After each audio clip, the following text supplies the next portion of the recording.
Well, joining us now is former Canadian diplomat Ben Rowswell, a former ambassador to Venezuela. Mr. Rowswell also served as Canada's representative to Kandahar and was also the founding manager of the Democracy Unit at Global Affairs Canada. Currently, Ben is a consultant with Catalyze 4. Ben Rowswell, thank you for the time. Pleasure to be on the show. Listen, I want to begin with the Canadian consulate that opened last week in Nuuk, Greenland. Canada not alone, in that France also opened up a consulate. But in practical terms, how does extending the diplomatic mission to Denmark to include a physical space in Greenland, how does that change anything if the United States is determined to take over the territory? It's not clear that the United States would increase its footprint at all in Greenland. It's already on the ground in a military base there. I think the significance of this consulate and the actions that our German and French, as well as obviously Danish counterparts is saying, the actions that we have taken in response to the threat that the United States poses to Greenland is that Greenland is the place where we draw the line, where the remaining liberal democracies decide that we are going to band together to protect ourselves from whichever foreign threat there might be. And while we certainly will continue to work in a cooperative manner with the United States, really our solidarity now rests with the other countries that stand up for us and for whom we stand up. Okay, so solidarity. Sorry to interrupt there. So solidarity expressed by this new consulate in Nuuk, and to your point, Donald Trump's rhetoric over Greenland is considerably more muted now as compared to January. But how should Canada now proceed then to treat the threat to Greenland, Denmark, and ultimately NATO now over? It's not over. The aspirations for Greenland don't have anything to do with American security, and so they're not really driven by the American state. The American defense establishment, the military establishment, the security establishment likely knows that including Greenland inside the territory of the United States would not change one thing when it comes to the security of the United States. It's purely a real estate grab by a real estate mogul. The disconnect between what the President of the United States is saying and the national security interests of the United States has now grown to a point where allies who have previously depended on the United States know that we cannot depend on them anymore. Not only because they will turn our dependence into them into a source of vulnerability and threaten us, but because the disconnect between what the president is saying and the interest of his own country is so great that we have to call BS. I mean, it's just beyond what we can tolerate any further. This is our region of the world. The Arctic is Canadian. Greenland is part of that broader Arctic area. And so this is front and center in Canada's foreign policy. It is a distant consideration for the United States. And therefore, we're going to join. This is the message of the consulate. We are going to join with the other countries that are serious about the security of the Arctic, and that includes our NATO allies in Northern Europe, to begin to rebuild the solidarity on which our mutual security depends. Okay, well, and the consulate is obviously a small step in that process, but it does demonstrate a permanent presence.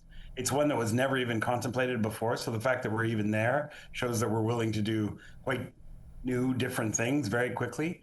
And with that, over time, we're going to build up more of a institutional structure for the cooperation between the liberal democracies that stand now shoulder to shoulder in the defense of Greenland as well as of Canada and of Northern Europe, regardless where that threat comes from.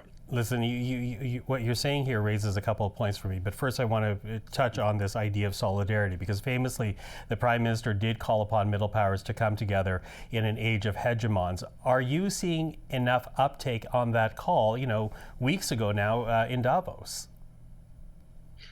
I have been advocating for some time that liberal democracies draw the line in Venezuela, and we have not shown that solidarity for Venezuela. And I'm disappointed in that. I am a former ambassador to Venezuela. I care deeply about the country, and I've been waiting for us to draw the line. So it's partially in my own recognizing that liberal democracies do not seem to be standing shoulder to shoulder with the people of Venezuela, as we did in the past. For example, when I was ambassador there, Venezuela now seems to be kind of fading into the background.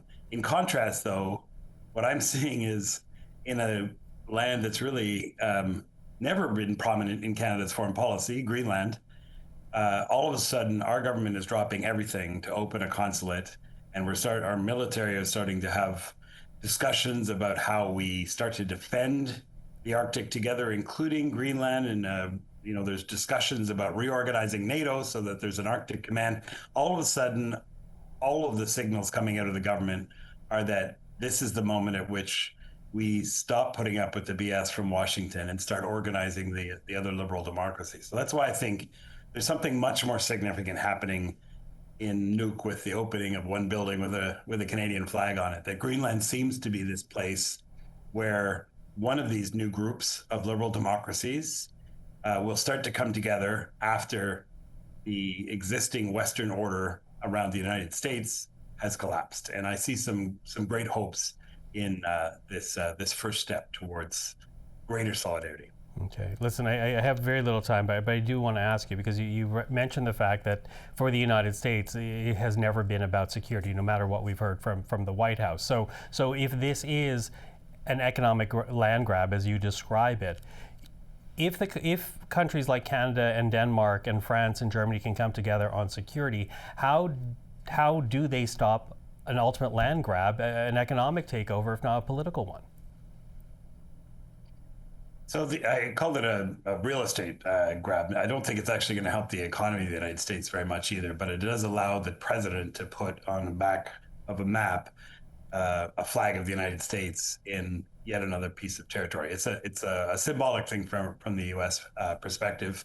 Now, if they want to add to the American base that's already there, if they want to open another base, I don't think any of that will have a material difference. If they try to annex Greenland and make it literally a part of the United States, that is when I think there would be significant sanctions that would need to come into play against the United States. But given that the vast majority of Americans oppose that, I think we can call President Trump's bluff. There is no serious U.S. move to acquire Greenland. It's really just the ravings of a populist authoritarian leader who is trying to see what he can get away with. And he will do that until the rest of the world's democracies creates a wall around which U.S. predation is no longer tolerated, and we start to push back. And I think that's, for some reason, we didn't do it in Venezuela. We're doing it in Greenland, but better late than never. And I think defending a fellow Arctic country might make as much sense as any for Canada, given that we too are an Arctic nation. So let's build that new liberal democratic alliance, starting in Greenland, if that's where the chips fall. Ben Rowswell, always appreciate the time. Thank you for this. Thank you.